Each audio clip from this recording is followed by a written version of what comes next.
Bem, pessoal, boa noite. Obrigado aí pela presença de vocês. Vou tentar passar um pouquinho do ambiente de alta disponibilidade em Linux e especificamente em clusters de alta disponibilidade. Nós vamos dividir esse webcast em duas partes. Primeiro a gente vê essa parte introdutória, básica, como se fosse uma palestra, e depois eu vou demonstrar um ambiente de um cluster ativo-passivo entre duas máquinas, formando um cluster e utilizando alguns recursos de cluster file sharing com Oracle OCFS 2, o Heartbeat e o DRBD fazendo replicação de dados. Tá? Você tem duas máquinas virtuais prontas que a gente pode simular vários tipos de ambientes vocês podem imaginar em ambiente de clusters Linux.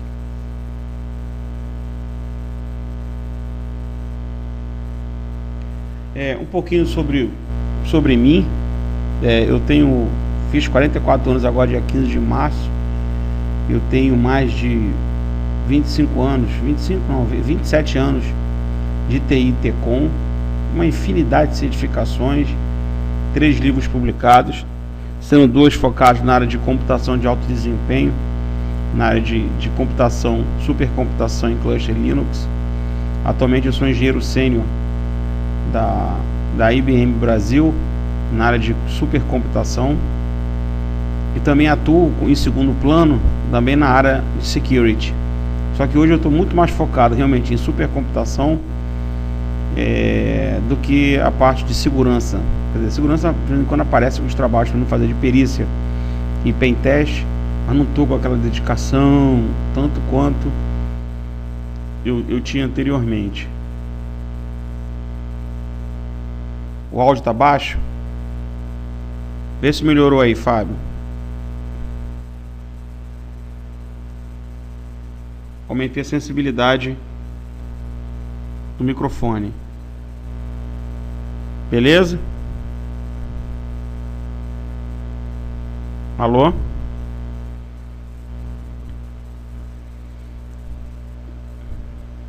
Tô me escutando direitinho, né? Maravilha.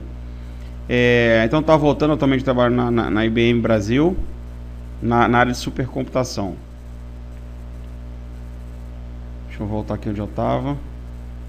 Há uma infinidade de certificações. Eu tenho 2 graduações, uma em tecnologia em rede, outra em ciência da computação, pós-graduado em segurança da informação.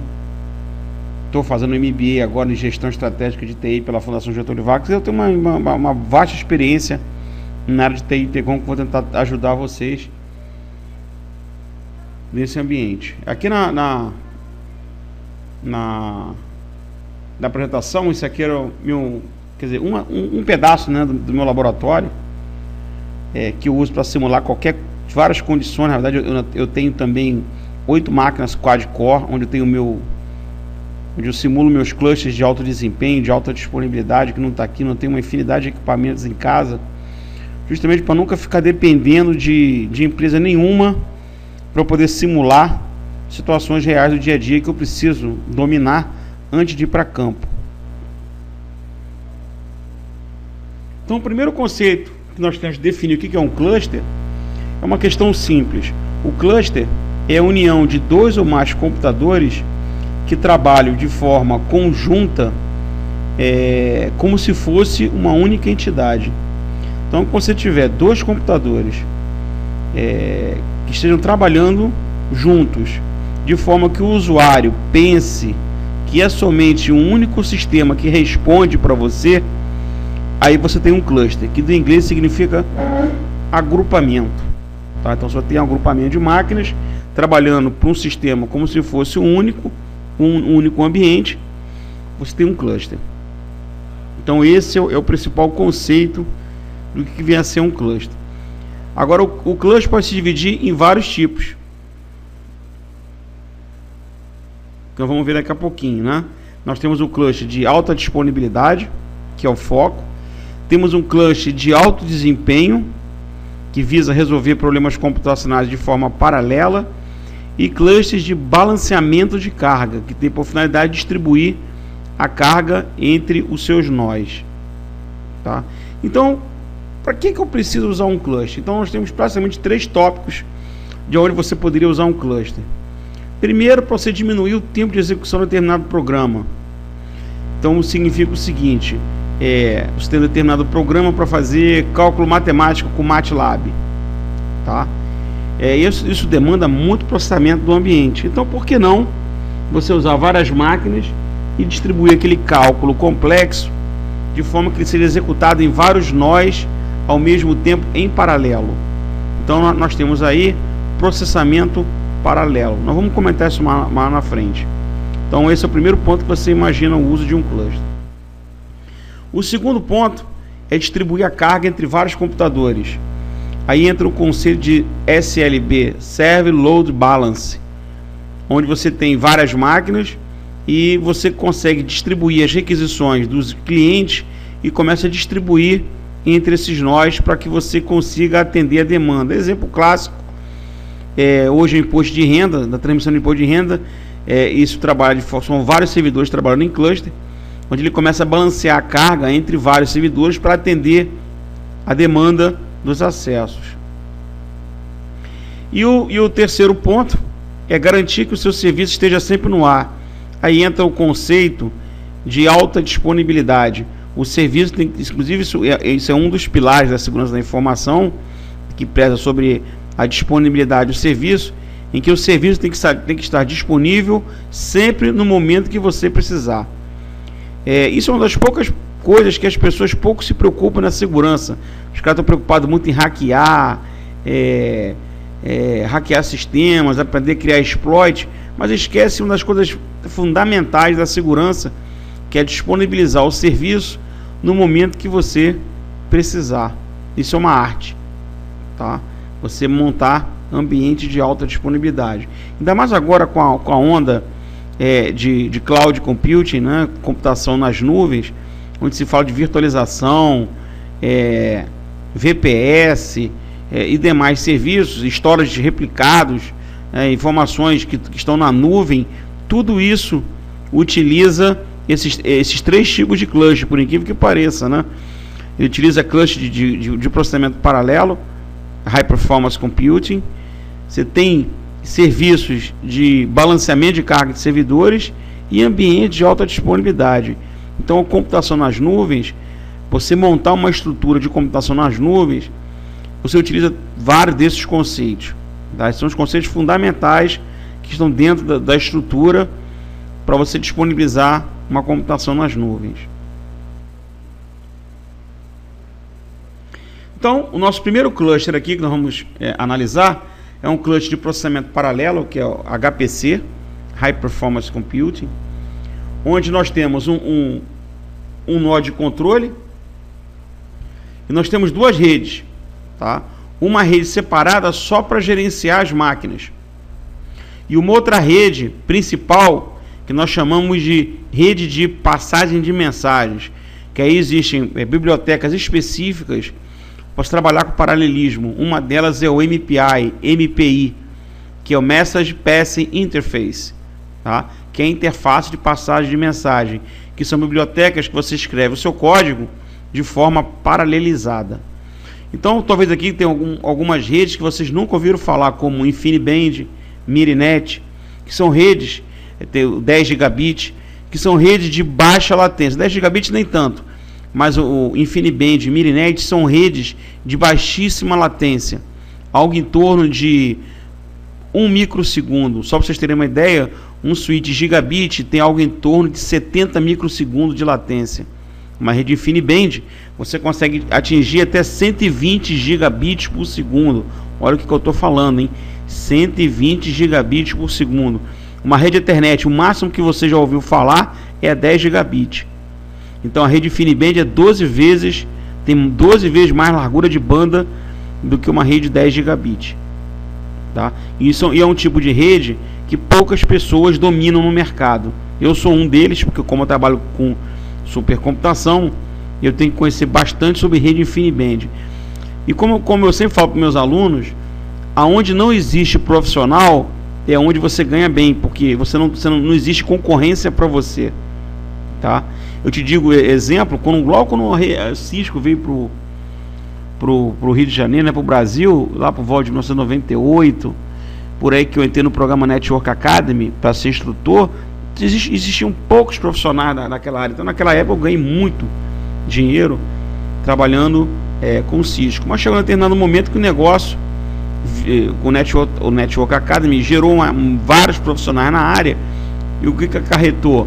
Profissionais CCNA, que na época ganhavam muito, começaram a ganhar para baixo. Então passou a pensar que você somente poderia ser um profissional reconhecido se você fosse CCNP. Hoje CCNP você encontra a rodo, a gíria carioca, né? E no mercado hoje, se você não for um CCIE, você não tem tanta valorização. Então eu sempre procuro mexer com aquilo que ninguém bota a mão. Por isso que eu escolhi computação de alto desempenho e atuar com redes InfiniBand, tá? Mas voltando, então isso aqui é uma topologia básica de um supercomputador que utiliza processamento paralelo. O que eu estou apresentando para vocês aqui é um projeto que eu fiz na falecida Sun Microsystems, que é o projeto Galileu, que na época foi o maior supercomputador da América Latina. Ele está na UFRJ. Ele tem 7.192 processadores cores, tá?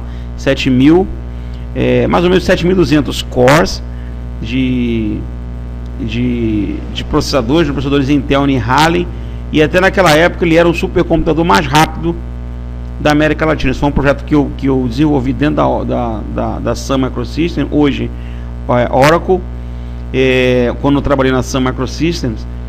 E isso é um supercomputador justamente somente para executar cálculos da Petrobras na área de extração de petróleo do pré-sal, onde tem algoritmos matemáticos extremamente complexos. Então a gente usa processamento paralelismo dentro de clusters, quer dizer, isso aqui é um cluster Linux, roda aqui CentOS 5.7, e é usado um cluster Linux feito exclusivamente para essa função.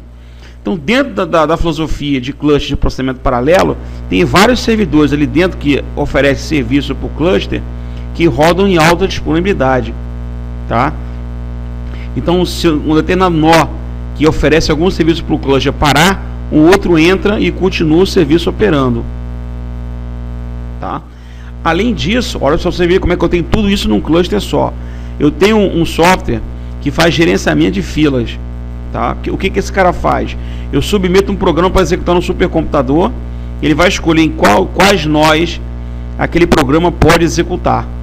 Então eu consigo, através desse software, fazer um balanceamento de carga entre os nós de processamento do ambiente.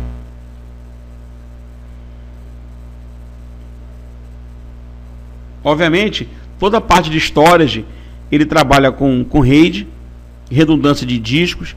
Quer dizer, apesar de ser um cluster para supercomputação, existe toda uma parafernália para trabalhar aqui em alta disponibilidade. Inclusive tem um suitão Cisco aqui, fazendo uma rede de NFS, de compartilhamento de arquivos do Linux, que é um switch 10 gigabit, que tem vários módulos aqui em alta disponibilidade. Se não tem nada módulo desse aqui pifar, o outro entra. Então até o suitão que está aqui dentro, ele tem redundância. E redundância é significado de alta disponibilidade.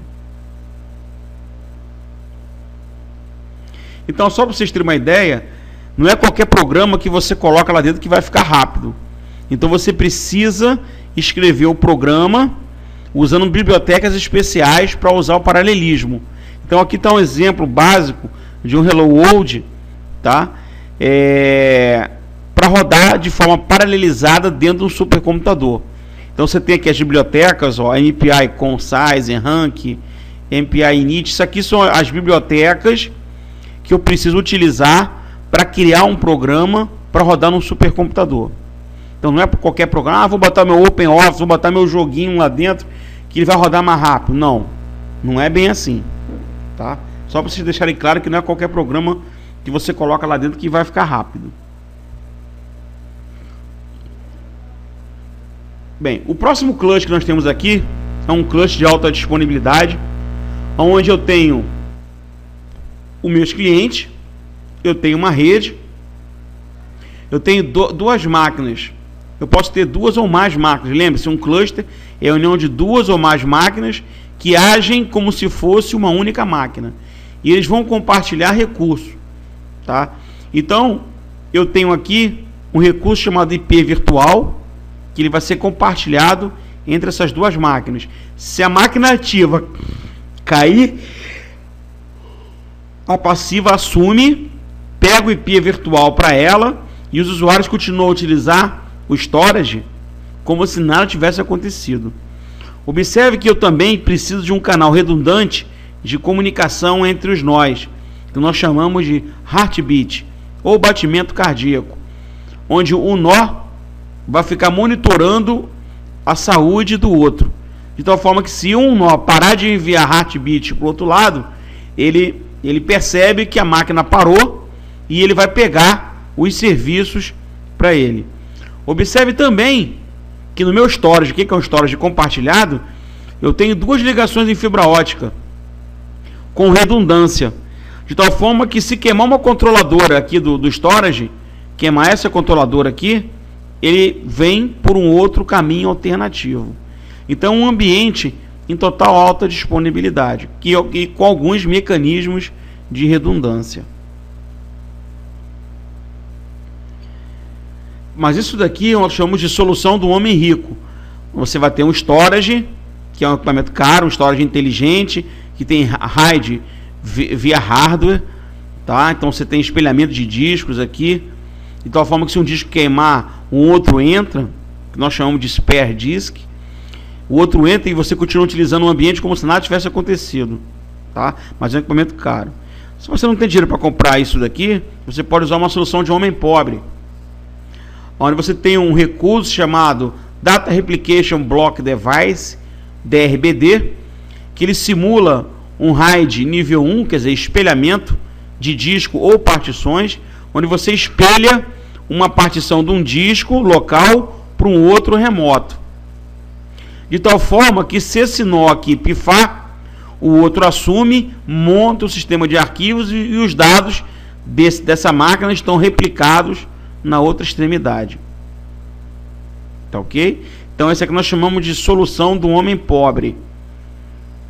Claro que isso aqui é muito usado em ambientes pequenos. Em ambientes corporativos mesmo, pesado, todos esses caras têm o storage.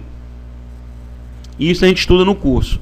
Tá? A SCSI, Fibre Channel, coisa que poucas pessoas dominam, sabem, que é rede de armazenamento de dados. SAN, Storage Area Network. Aí entra um outro tipo de cluster, que nós chamamos de SLB, Server Load Balance. Qual é a ideia? Você tem um cara que funciona como um balanceador, onde os usuários enviam as requisições para um endereço IP virtual IP, por isso que eu chamo de VIP. Esse VIP aqui não é Very Important Person, não é pessoa muito importante, não. Esse VIP aqui é Virtual IP, Virtual IP. De tal forma, imagine que isso aqui são os servidores reais. Você pede uma página web. Então cada usuário pede o balanceador escolhe para qual máquina aquela requisição vai. E esse balanceador também checa a saúde dos seus servidores. Se essa máquina aqui pifar, o balanceador tira ele do pool de servidores, ele começa a balancear para os outros. E esse cara aqui fica fora até você consertar. Então esse aqui é o conceito de Server Load Balance. Quem faz isso no Linux? O LVS, Linux Virtual Server.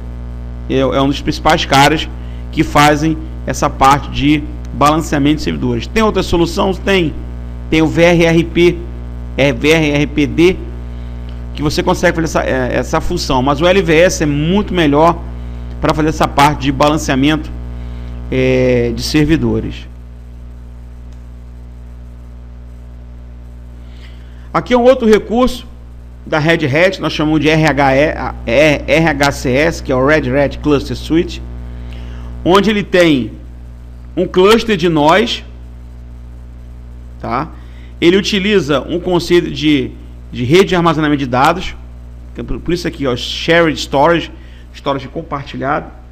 E observe que para você acessar esse cluster, na solução, ele tem um Linux Virtual Server trabalhando em alta disponibilidade.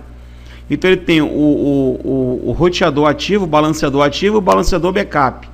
Os usuários vêm aqui no LVS e ele se encarrega de mandar para os nós do cluster. Se esse cara aqui pifar, o backup entra. Então o cliente continua acessando esse cara e balanceando para os nós. Esse nó aqui pifou, ele sai fora do pool, ele é removido e o balanceamento só ocorre para as 4 máquinas que ficam funcionando. Tá? Isso aqui é a solução da Red Hat para a parte de cluster de alta disponibilidade e balanceamento de carga.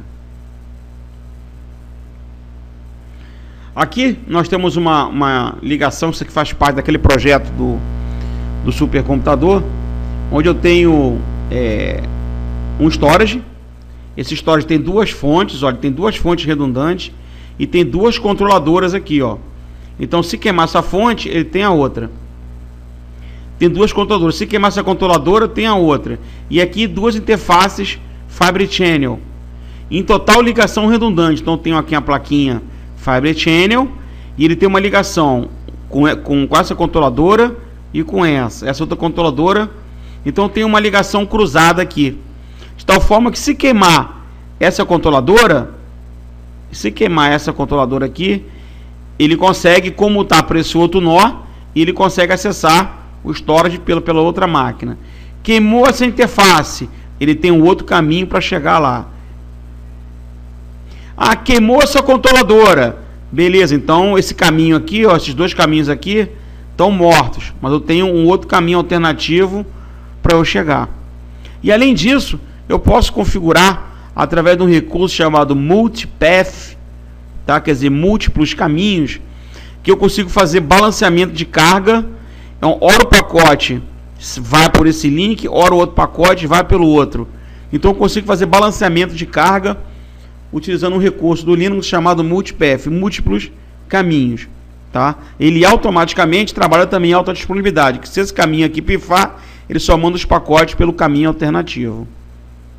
Vamos aprender isso aqui? Vamos. É fácil fazer isso no Linux. E aqui está o exemplo clássico do arquivo de configuração, que nós vamos aprender no treinamento de alta disponibilidade, onde eu tenho aqui, ó, o intervalo de detecção 10 segundos, selector round robin, que significa o seguinte, tirando a cirandinha, ora ele vai mandar para um, ora manda para o outro, ora manda para um, ora manda para o outro. E trabalhar no grupo de failover, ou seja, se uma interface pifar, ele tira aquela interface da jogada e só manda pela outra interface que está ativa.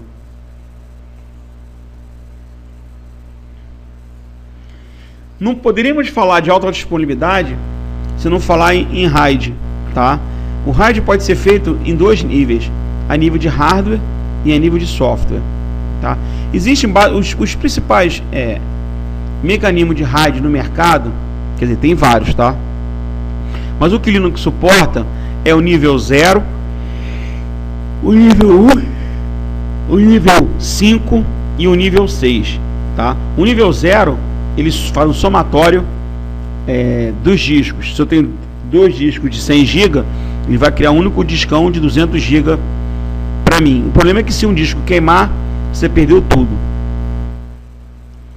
Deixa eu ver a pergunta aqui do André. No caso de se queimar algum software, avisa o administrador? Sim. Sim. Podemos configurar vários softwares de fazer gerência. Eu só vou colocar aqui lá na frente a parte de gerenciamento de cluster. Você tem o Nagios para fazer isso. Você tem o Ganglia, que faz gerência de performance. Você tem o Monit. Você tem o Mon. E eu vou demonstrar esse tipo de coisa aqui no cluster de demonstração. Eu coloquei o Mon para monitorar o serviço e disparar um e-mail para o administrador na queda de determinado serviço. Então o RAID dentro de um ambiente de alta disponibilidade é muito importante. Todos esses supercomputadores que eu implemento, todos eles, e que o projeto também, porque eu sou projetista, arquiteto de soluções de alto desempenho, eles levam RAID.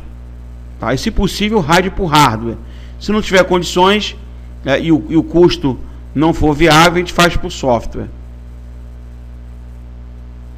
Um outro recurso que trabalha com alta disponibilidade é o Linux Volume Manager, que é o LVM, que é uma camada de software que a gente consegue unir vários discos como se fosse o único pool em que você entrega pedaços dessas áreas para os administradores, para entregar para cada usuário. Então aqui eu tenho, imagina que eu tenho aqui 1, 2, 3, 4, 5 discos, tá? São criadas 5 partições. Essas partições passam a se chamar PV, que é volume físico, tá? E eu pego todos esses volumes físicos, esses discos, e crio um único pool chamado de volume group de dados. E dentro desse grande volumão aqui, tem todos esses discos aqui dentro. A partir daí, eu vou entregar pedaços desses meus discos aqui para serem montados pelos usuários. Então, por exemplo, eu peguei um determinado, que chamamos de LV, volume lógico, onde eu vou ter a área de dados, vou entregar para um grupo de usuários, e uma outra data, um outro pedaço eu vou entregar para o pessoal de backup. Então isso é uma camada de software que visa facilitar o processo do crescimento no sistema de arquivos, tá? Ele não provê alta disponibilidade, tá? Ele tem por finalidade não prover redundância, prover alta disponibilidade, crescimento, ou crescer ou reduzir o sistema de arquivos, o volume de dados sob demanda. Então, se você tiver que fazer um RAID, você vai ter que fazer aqui no nível mais baixo. E a gente estuda LVM em RAID no curso de alta disponibilidade, faz práticas, tudo isso antes de começar a implementar um cluster propriamente dito. Uma coisa super importante dentro na área de cluster de alta disponibilidade é um file system. Talvez o que vocês mais estão acostumados a ouvir seja o sistema de arquivos tradicionais de servidores sozinhos, standalone, que no caso é o ST3, ST4, XFS, Razer, mas talvez vocês nunca tenham escutado falar sobre Global File System, Oracle CFS, Lustre, Gluster, Global Parallel File System da IBM. Esses caras aqui é o que nós chamamos de Cluster File System. Eles foram feitos para várias funções, tá? Por exemplo, o GFS, o CFS e o GPFS, eles foram criados para trabalhar em disco, que são um único disco que é compartilhado por vários usuários ao mesmo tempo. Quando você tem vocês devem ter estudado isso na faculdade, mecanismos de proteção de área crítica. Então, normalmente, quando você tem uma área crítica, você cria métodos para evitar acesso concorrente àqueles dados, para você evitar condições de corrida. Então, você coloca lá uma flagzinha.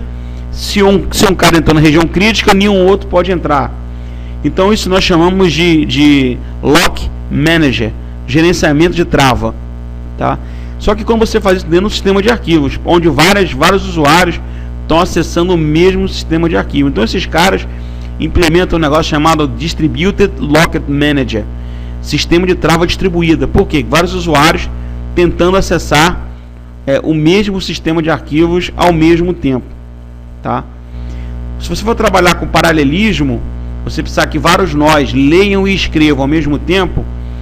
O Lustre, que era da Oracle, foi vendido agora, faz uns 10 dias.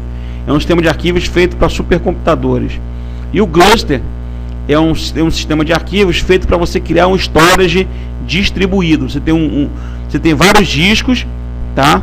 E as informações ficam distribuídas na nuvem em um sistema de arquivo distribuído capaz de transformar vários storages distribuídos pelo ambiente num único grande discão que eu estou entregando para você, tá?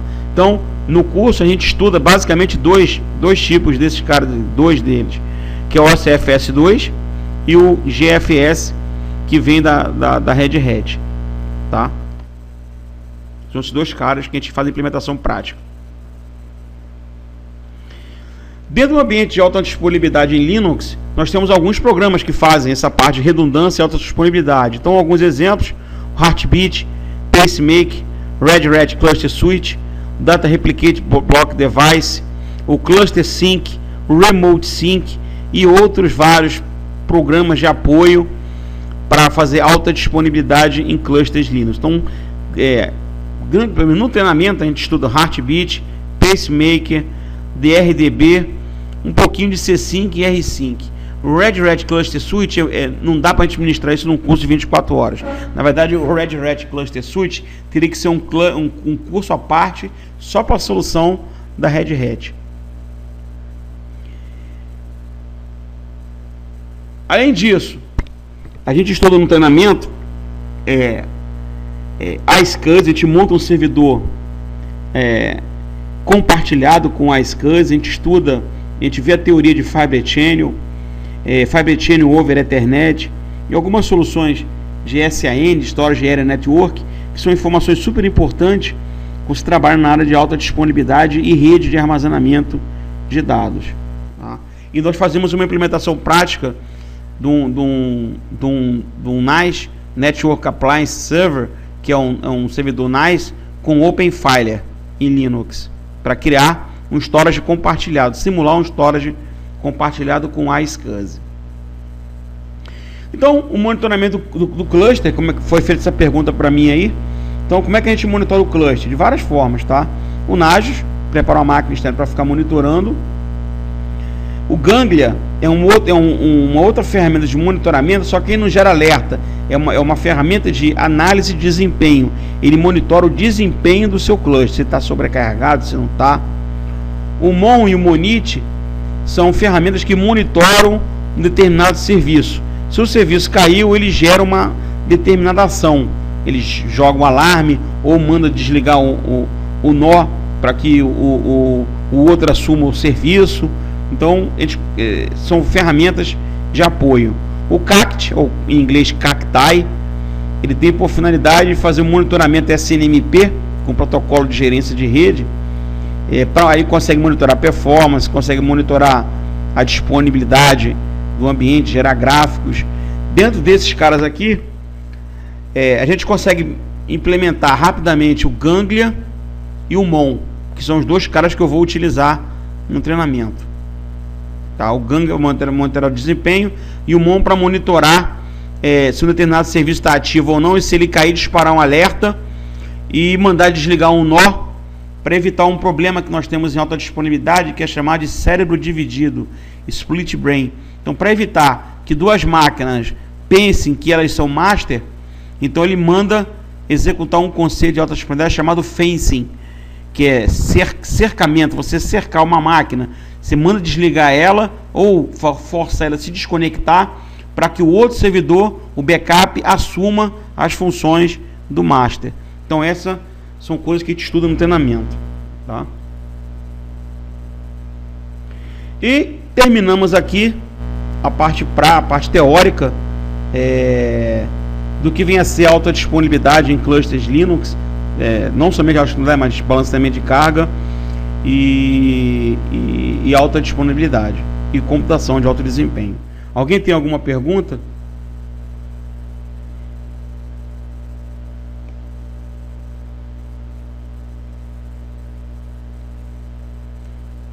Sim, nós vamos disponibilizar. Eu vou disponibilizar. Mas todo mundo chegou a ver as telas? Ou só o Fábio que ficou travado aí? Elson viu. Então foi só problema com o Fábio. O Ricardo, eu não vejo nenhum problema. O BSD suporta todos esses softwares que eu falei aqui. Agora, para cluster de alto desempenho, sinceramente, para alto desempenho, não. Ninguém usa cluster de BSD com FreeBSD, OpenBSD. Se o cara usa, é só para dentro de universidade, para aqueles caras muito nerd que quer montar um cluster de FreeBSD. Para ambiente de produção, todo mundo trabalha com CentOS, Red Hat ou CentOS. E alguns clusters aqui no Brasil também utilizam o SUSE. Nada de Debian tá?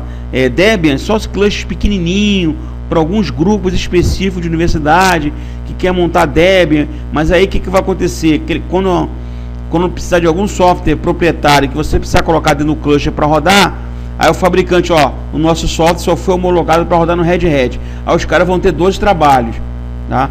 Ou ele vai tentar desenvolver o software daquele cara faz, ou ele vai ter que desmontar, vai ter que apagar toda aquela configuração do cluster de Debian e vai ter que montar um cluster com CentOS. Característica do kernel do CentOS? Não é porque vários softwares foram homologados para rodar dentro do ambiente Red Hat. Então tem vários softwares que ele disponibiliza somente o RPM. Então para você instalar, ele tem uma questão comercial, tá? Não é questão de qual é o melhor. Cara, não existe negócio de melhor distribuição. É a distribuição que mais lhe agrada. Então se você tiver que fazer um tuning no CentOS, você vai ter que fazer em qualquer um. Então não existe isso, tá? Agora, comercialmente falando, eu praticamente só trabalho com CentOS e SUSE.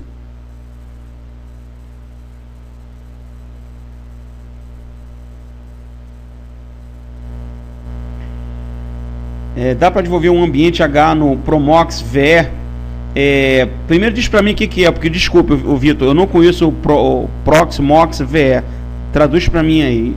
Desculpa, eu realmente não sei o que é Proxmox VR. Traduz para mim aí. Qual é a função desse cara? Enquanto o Vitor vai refazer a pergunta aqui.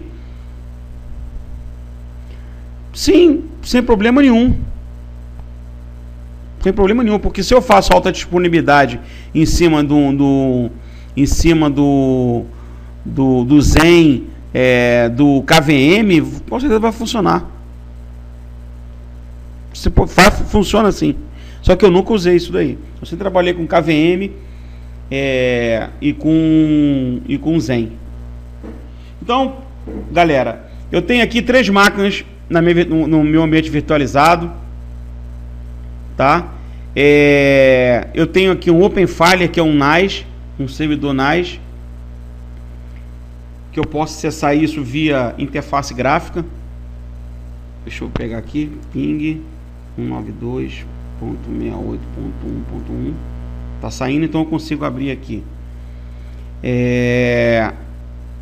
Então isso aqui é o que nós chamamos de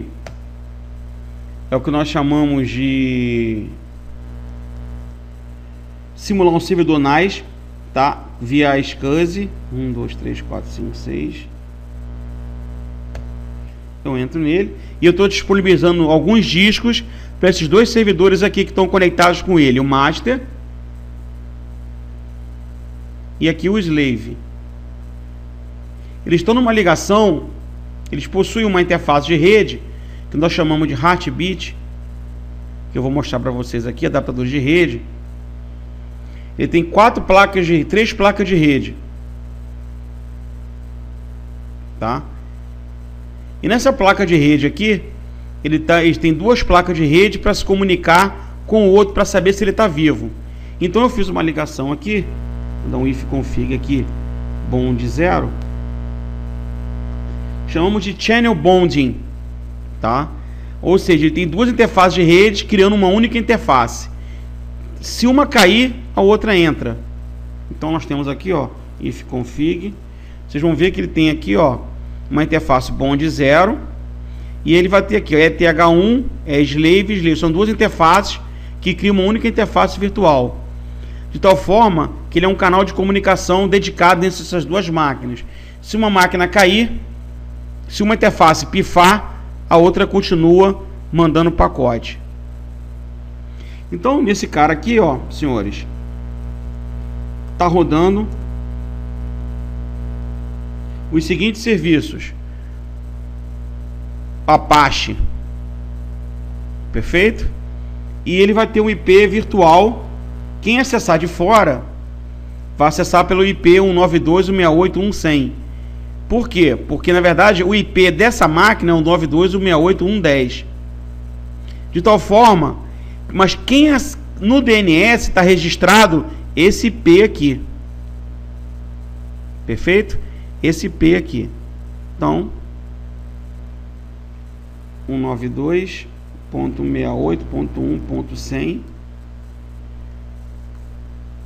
Então, ó, aqui eu tenho a paginazinha que mostrou, ó, página cluster add, tudo funcionou. Perfeito?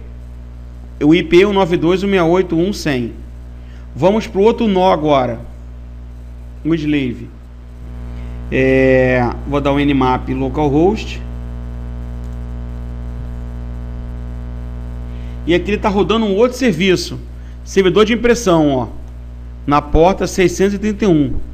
E obviamente esse cara aqui tem um outro IP virtual, que é um 92.168.1.200. Esse IP virtual que é compartilhado, os usuários acessam o servidor de impressão por esse IP. Até aí, todo mundo entendeu o que foi feito aqui? O que eu vou fazer agora? Eu vou simular. Lembrando o seguinte, vou dar um df-h e vocês vão ver que eu tenho um diretório compartilhado aqui, ó, /var www.html, porque é aqui que está aquela página hospedada, ó.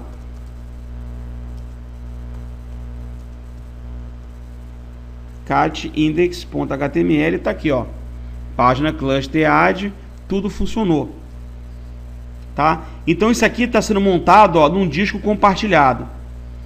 Quando essa máquina aqui pifar, a outra vai assumir. Observe aqui na máquina slave, que eu vou dar um df-h, você só está vendo /dados aqui, montado, tá? Você não está vendo esse diretório aqui. Então o que eu vou fazer agora, ó? Vou dar um watch df-h.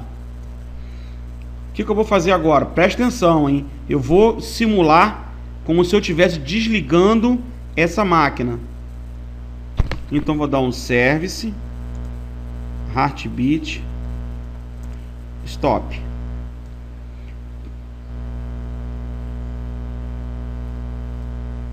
Olha o que vai acontecer, ó. Presta atenção. E vai aparecer para mim aqui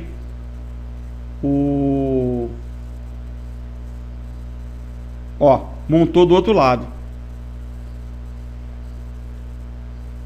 Viram que montou do outro lado?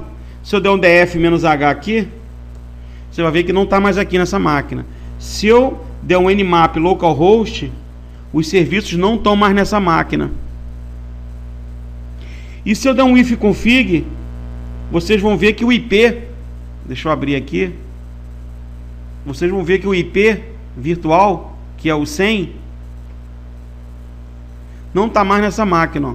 192.168.1.10, 172.16.01, não está aqui. Vamos ver se continua funcionando. Vou dar um refresh aqui, ó. A página continua no ar, ó. Vou fechar aqui, ó. Vou abrir de novo. 192.168.1.100. E a página continua no ar. Esse servidor aqui pifou. Vamos para o slave.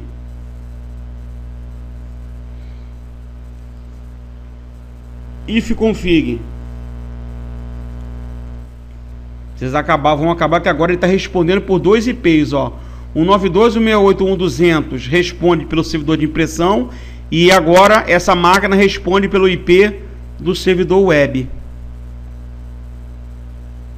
Então ele migrou o IP para outra máquina e também, obviamente, levantou os serviços aonde? Tá aqui, ó. Levantou o Apache no slave. Então quem está usando é como se nada tivesse acontecido. E o diretório onde está a página, cat/var www html e aqui index html está aqui, ó. Por quê? Porque é um disco compartilhado. Então vocês acabaram de ver um cluster em alta disponibilidade funcionando.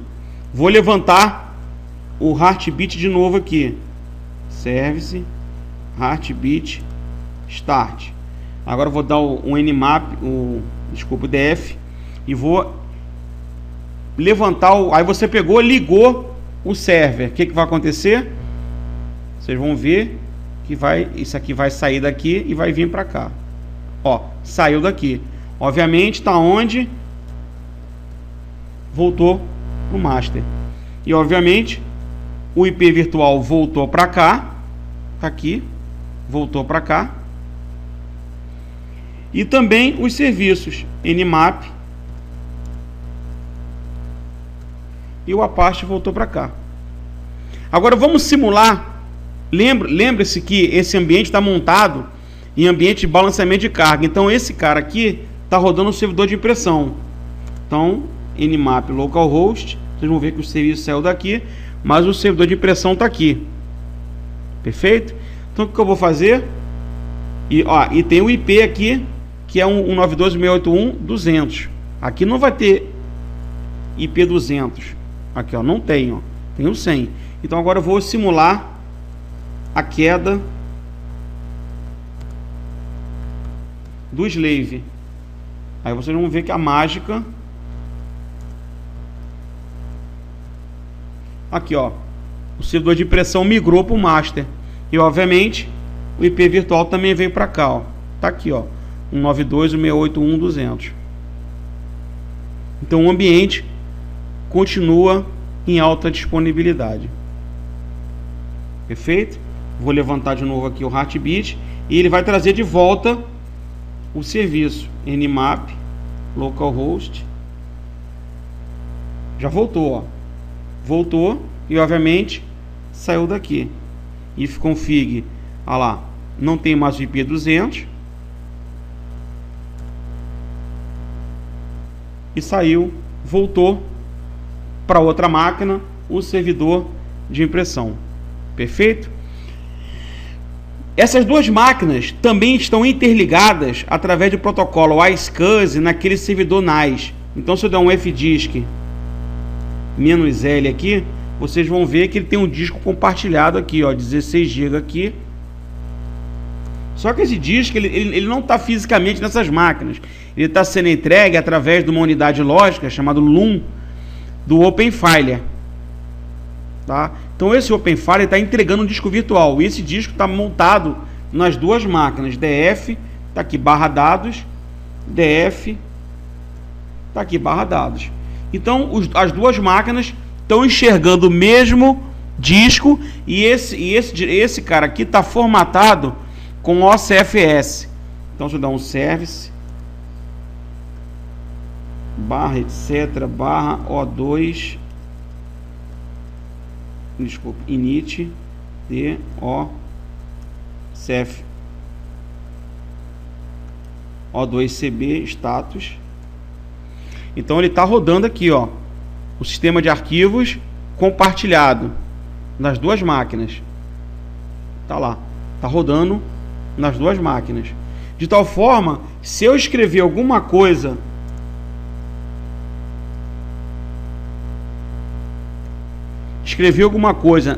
nesse disco, automaticamente, ó, watch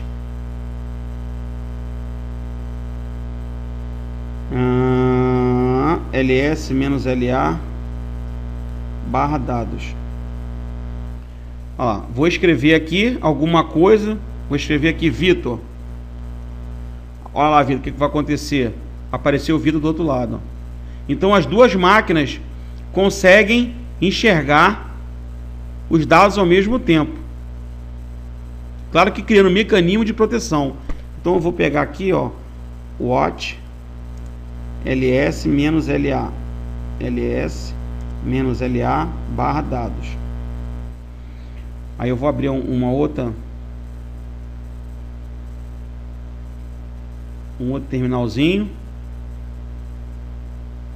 e vou. Você observa que na hora que eu gravar, os dois vão aparecer ao mesmo tempo. Touch /dados /warflop. Acabou de perguntar aí. Olha lá, ó, criou nas duas máquinas ao mesmo tempo. Na verdade não criou nas duas máquinas. Na verdade ele gravou no disco compartilhado. E o Cluster File System é o cara que gerencia. Pitanga, e se eles fossem formatados com ST3? O que ia acontecer? Você só ia ver isso nessa máquina aqui.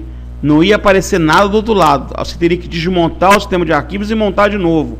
Mesmo assim, não vai existir nenhum mecanismo de proteção dos dados.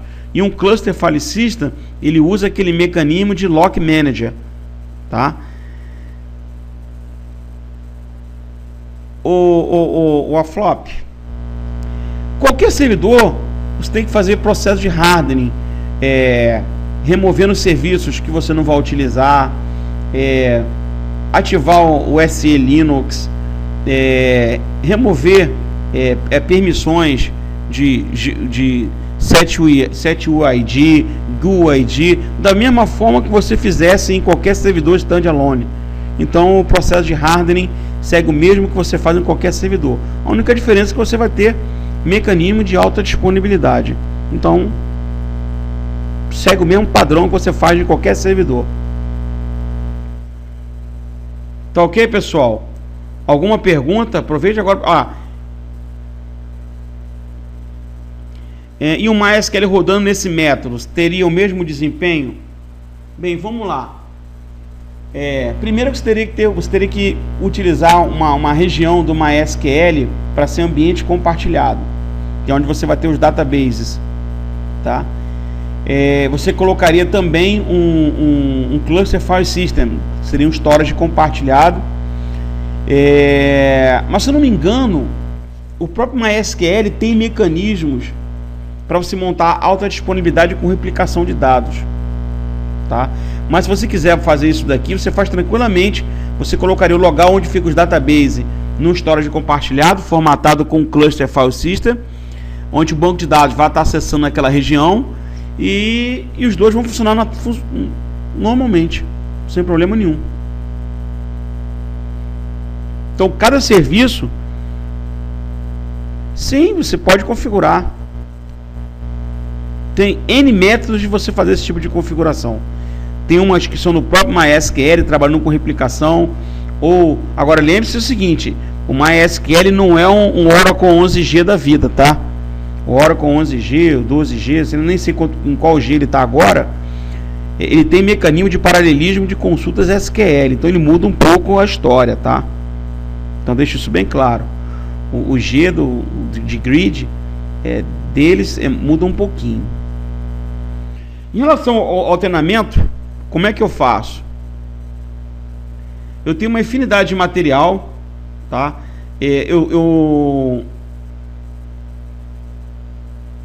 Pois é, amor, você pode utilizar isso aqui e com certeza vai funcionar, tá? Normalmente, como é que eu faço? Eu tenho apostilas que eu utilizo, tá? Transparência do treinamento. Eu tenho todos os arquivos de configuração. Então, por exemplo, o curso tem aqui, ó, DRDB, os arquivinhos de configuração. Eu tenho as receitinhas de bolo pronta para a gente fazer. Deixa eu pegar aqui a receitinha de bolo pronta.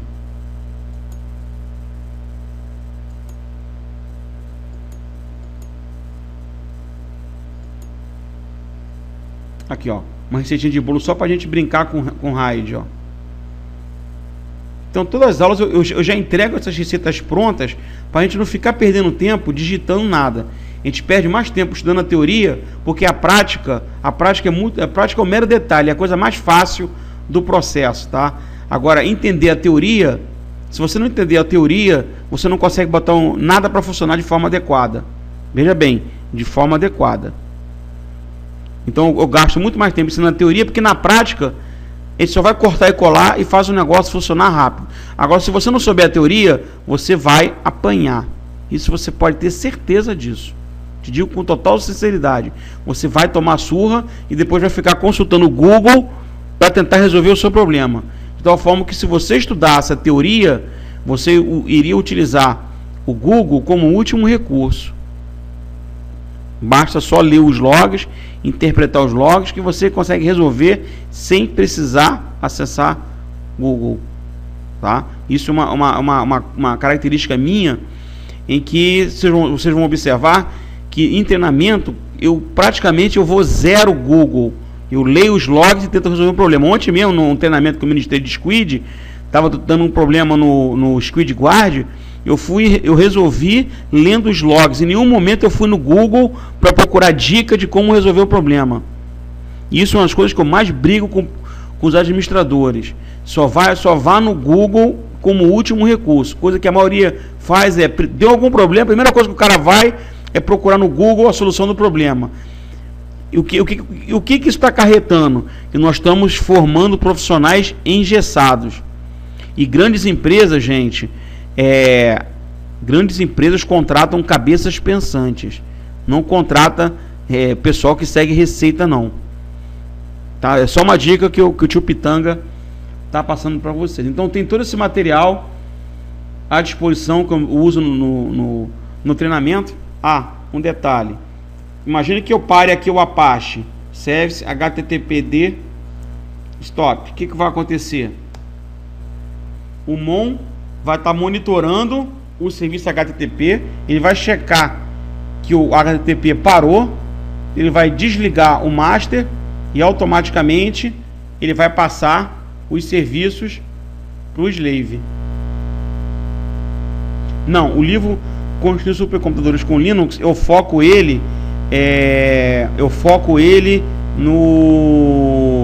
em computação de alto desempenho. Eu estou tentando terminar um livro de alta disponibilidade e balanceamento de carga, mas está difícil, cara, está difícil eu fazer isso. Eu acho que o Mon aqui, não, deixa eu ver se desligou. Service Mon status. Já era para ter desligado a máquina. Deve ter acontecido algum problema aqui. cat /var /log /message.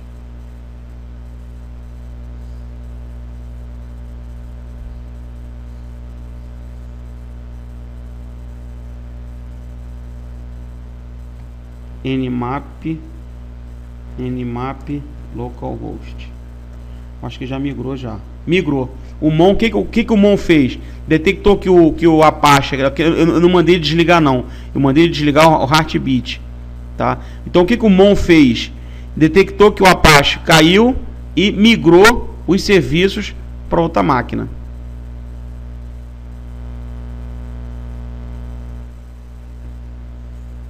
Vocês vão ver que o IP virtual já não está mais aqui, ó.